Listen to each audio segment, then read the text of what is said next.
G'day all, Ben here from East West. Going to take our weekly dive into some cannabis stocks. Obviously, there was a little bit of a banana peel on Thursday, which we all saw, but like these sort of things happen. We just moved past them. It wasn't industry specific, it was more just a general market panic. So we'll throw that into the mix. We'll just take a look at some of these stocks and just see how these structures are forming up for us this week. So just kicking off here with MSOS. There's a couple of things here, even though when you look at it in isolation, and we got that disgusting candle that we got around the close on Thursday, let's just sit back and look at this in isolation, because this candle, even though this is what you would call a spinning top, but I mean we did make progress on the week. We're up slightly, but the one thing I kind of liked is that we did come in and we just got through these old highs. So because we've beaten this pivot. To me, that's just re-establish the uptrend, and just say it like that. So this little trend that we're looking at is kind of done, but we'll get into that because I think there's something else going on there. But the point is, even though we had that one very bad candle, and we'll look at the connotations of the volume with that. But on the broad picture, like if you don't follow the markets closely, and you didn't see that one little basically hour of capitulation in the general stock market, you'd be looking at this going, hey, look, we've had an up week with some pretty big volume. To me, I would just look at it and go, okay, well, that means, well, you look at it two ways. The fact that we've made a new high means, to me, it still feels like the buyers are in control. But this week, I would say the sellers had a pretty good crack at trying to push it back down, and the buyers have basically soaked up all their volume and held the market up. That, like I said, without going into the actual inner mechanics of the market, that's how you look at that. So that to me looks okay. But of course, we've got to look at the internals, and obviously this is where all that volume got done. Okay, but interestingly, look where it's been done. It's been done right at the bottom of this candle, and we're just on an hourly here. That's not quite a hammer candle, but it's hammer-like in so much as that we've got this long tail. So, the hourly candle is opened here, has fallen down to this low, and the buyers have fought back and soaked them up. And even though we've closed down, since then, we've been able to just push away. And even this candle's not too bad, because I know this is light red, but that's actually, if I took this indicator off, even though I've got these funny colours, that is actually a pretty good up candle to finish out the week on some okay volume. Okay, so that's a nice closing push. So just looking at this, we were kind of, I think last week we were around about, what's that? It's Tuesday, Friday. Yeah, we're around about here. Well, it's not so good. Yeah, so we're around about here. This is just this is the closing candle for where we were last week. So last week we kind of had this trend channel that was sort of formed up quite nicely for us, and since we've had this sort of big splat down, it's kind of wrecked it a little bit for me. But when I say wrecked it, what I would do here personally is I'd just take this now and I'd just sort of refashion it. So it's not like the trend has been killed. I mean, maybe just this little swing structure that we had sort of going in here has been killed, but that doesn't mean that we're on an hourly, like the overall swing structure's not necessarily dead, right? It just means that little tiny bit that we were looking at is probably done its job, and now we sort of fashion something new. Like, remember, just jumping out here, the daily, this is still the big trend channel that we're nicely contained within. So if you're looking at the retracements, I think I suggested we might have been coming off even this pivot and looking at this, and then you wouldn't have got any retracement, and even if you were chasing it up here, well, then you've kind of been, well, you haven't even been slapped out, but maybe you were trying to buy in here, and then you would have had to have worn that pain. It depends where you put your stop, of course. That's if you were being a bit more aggressive. For me, I would still be a little bit more conservative, and I would have been sort of looking at that. And once again, the conservative play there has missed out. It's okay. I'm happy to just play the conservative long game. Primarily because when I see a correction like that, my general expectation, even though that's quite good, would be for three waves down. That would be the general way I'd anticipate something to go. So I don't know if that's going to happen. We could just open up next week, like we've, the S&P's fought back pretty well. We could open it up next week and just rock it up like that. But coming back the other way, of course, where are we? Wide to the retracement zone. So, if we start breaking through here, then the odds that we're going to get the third wave down probably just diminish a little bit, but I'll just wait and see. Anyway, I'm digressing. I'm going to get rid of that trend channel now, because I think now we can probably fashion a slightly bigger one off this pivot. Okay, because you can see here how we've just had this two nice clean touches here, and then if we sort of come off the top here, we got a little bit of slop, but it's not too bad. Okay, you kind of take a line of best fit. Where's sort of most of the nice touches. So, we had a little wick through here, but this has touched nicely. This has touched nicely. Then we got a little bit of overthrow through here. So this would be the main trend channel now that I'd be concentrating on. But of course, the danger remains for me is that we get the 3-wave correction down a little bit low. Maybe we come back and test this. I don't know. Let's have a quick look here. If you're going to get a 1-to-1, which would take us to 845, that's if this proved to be the high. What you'd probably like to see if you were sort of tracking for something that would be perfect would be something like that. Maybe it just comes in and tests the top of this. I wonder where that is on a retracement. Let's have a look. I'll grab this. Let's have a look. Where would that be? That'd be above the 61.8. It doesn't really matter, but anything that came back down into this range and retested some of these lows and then held and then propelled would lead me to think, okay, this is the biggest swing going in here like that. That's how I would look at it. So we've got a bit of water to go under the bridge for that to happen. Of course, we may not get that, but I think the overall theme is that we had this spike down. We've held it pretty well. It's come in and it's tested some of this, and the last thing I'll point out, which was quite interesting, is this is a fixed range volume profile from this low all the way till today's close. And where did the market stop? Right on the point of control. Okay, so that's fluky. Yeah. I mean, it's maybe it's a bit esoterical, and I wouldn't be leaning 100% into that, but it's very interesting that the market pivoted almost right on the point of control of this whole swing. So good signs. Like I said, I don't think it's out of the woods yet.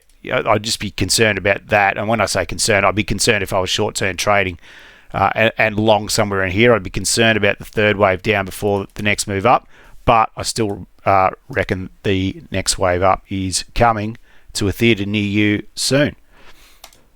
Okay, switching over here to CURLF, and this one, pretty good too, right? We had this sort of top in here. We just poked through, but this is a much better looking candle. In fact, it's even, as a weekly candle goes, you'd even call it a bullish engulfing, because it's sort of, it's a big green up candle that's engulfed this entire candle. So it's been a good week for the bulls in CURLF, and they managed to do it on what's not bad volume, but it's not, you wouldn't say that's outstandingly good volume, which to me suggests that there's just a lack of sellers in the market. The demand well overwhelmed the supply. So that, it's pretty good. There's just not a lot of people willing to sell.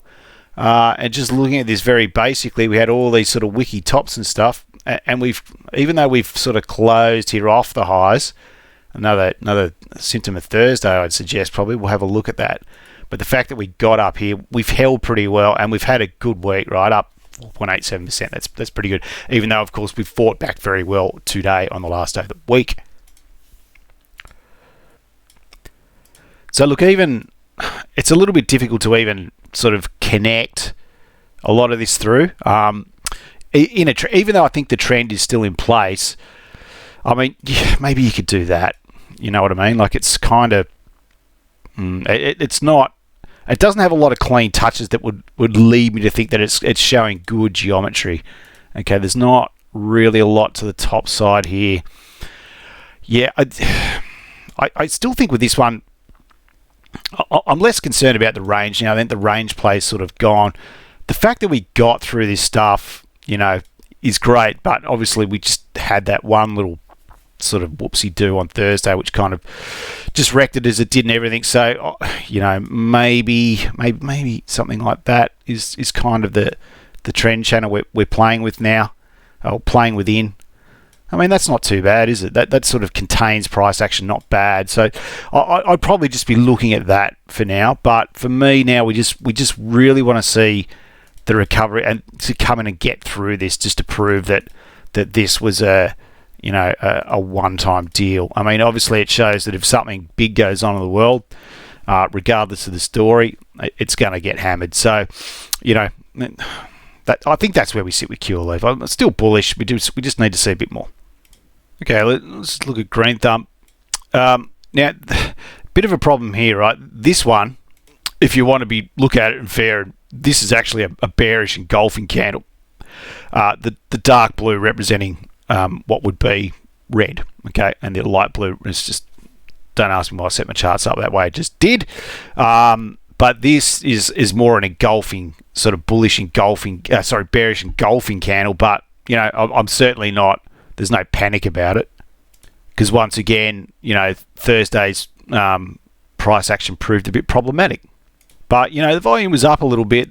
Unfortunately, there probably would have been some people who got shaken out, I would suggest. And the market, even though it's had a strong recovery just on the close, it hasn't really picked up the amount of steam that I would hope. But look, to me, it still looks pretty good. I mean, I guess the only thing I'd be worried about is that we've just come up and teased the top of the trend channel, and does that mean we're going to get another pushback? Well, only time will tell. But I'm not anticipating that happening. But let's go in and just see how the market's structured on the short term. So we can see here, I think we're looking at this trend line here last week, and then obviously this has been broken. One thing to be just a little bit concerned about is this, because it's almost like the trend channel's sort of held. It comes down. It's like the last kiss goodbye before it goes again. I don't think that's going to happen, but I wouldn't rule it out, because, as I've said before, a lot of the time what you find with corrections is that they go in three waves like that, which is kind of part Elliott, kind of part just general observation of the market. I mean, downtrends just tend to have three internal swings, but time will tell. Nonetheless, we'll stay on task here. So, yeah. What can we really see here? Well, this is where the conservative play would have paid off, okay? Waiting for the retracement, because you would have got it. I mean, I don't know, depending on where you were, of course, in here, but, we came down and we got into the 50, but, I mean, the move away from the area is yet to be very concrete, even though you've got this great big bar here to close out the week, which is good. I mean, that's like a 5% move, right? So that's a great close.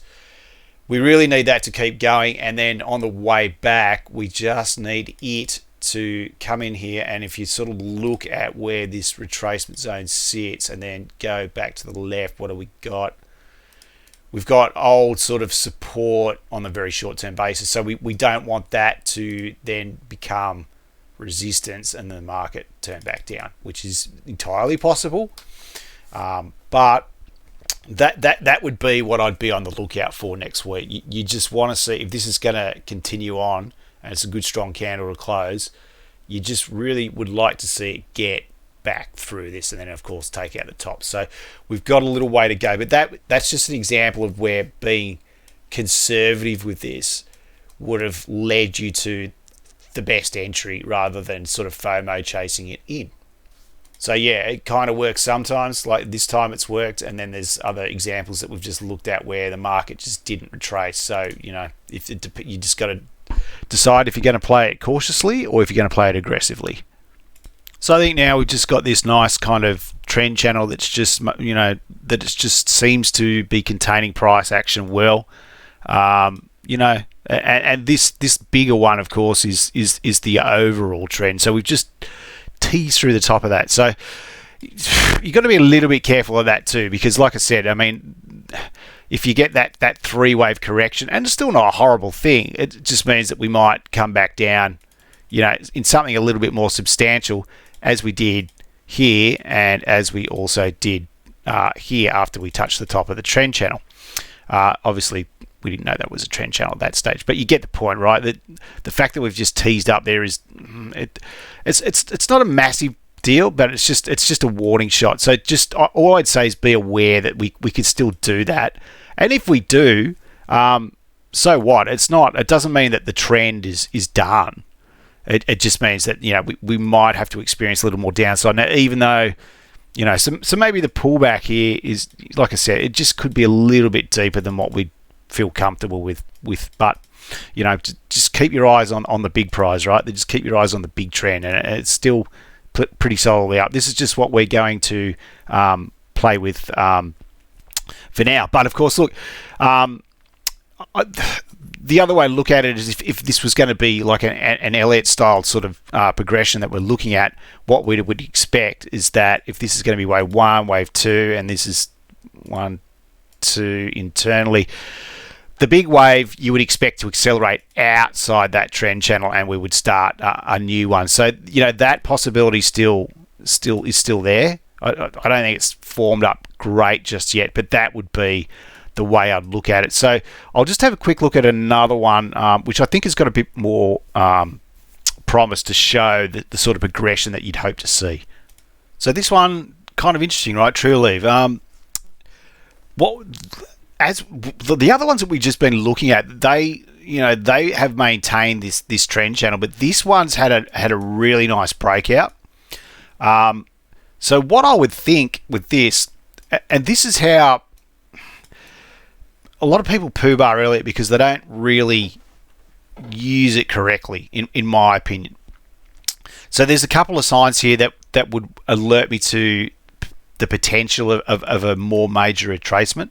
So when I look at this, what Elliott suggests is that you get a move, a retracement, and then you'll get the bigger move, okay, to make the third wave, another retracement, and then we'll get 5 waves up. So that, I mean, even though, that misses, that's all right. So I'll go into the mechanics of it, but that would be a 5-wave progression, and what we'd expect after 5 waves is a 3-wave correction before we get another 5-wave move in the direction of the trend. That's just the general basic premise. So one of the telltale signs, or one of the signs that we use in Elliott to help us define what we see, and all we're doing is this is all we're doing, right? We're labeling what we've seen in the past in an effort to map out what we think might happen in the future. Just so we're just trying to shorten our odds a bit, that we're not paying into a bad area or selling out at a bad price. Wave 1, wave 2, wave 3 extends often. The general target is 161.8% to 175%, the length of wave 1, which this one came up to do. Okay, now we've got wave 4 here, which is kind of a little bit problematic, and then maybe we can go 1, 2, 3, 4, 5 as an internal to finish wave 5. One of the things we look forward to is divergence between the peak of wave 3 in the RSI and the peak of wave 5, which we have. That's a warning shot, okay? That is a warning that the market is running out of gas. The other thing we look for is that we would expect wave 3 to break what we call the base channel, which it has. Okay, I'm yet to do internal work as to how this goes together, 1, 2, 3, 4, 5, but you can just see generally that is kind of what we'd be looking for, right? This is kind of forming up into what I would think looks like 5-wave progression. Okay, so 5 waves with divergence. If you were applying the theory of Elliott to this chart, you would not be buying the market here. You would not be buying. You'd not be buying the market. Once we got through here, you would not. Well, look, put it this way: if you were buying this breakout for this top, you'd be on guard, right? You would be very, very cautious about what's going on here. So even the length of the first wave to or this swing to this swing, we've just gone 127.2%. So there's a little bit of fib relationship, but not. You'd be looking mainly for 1-to-1, but it's a little bit of an extended wave there.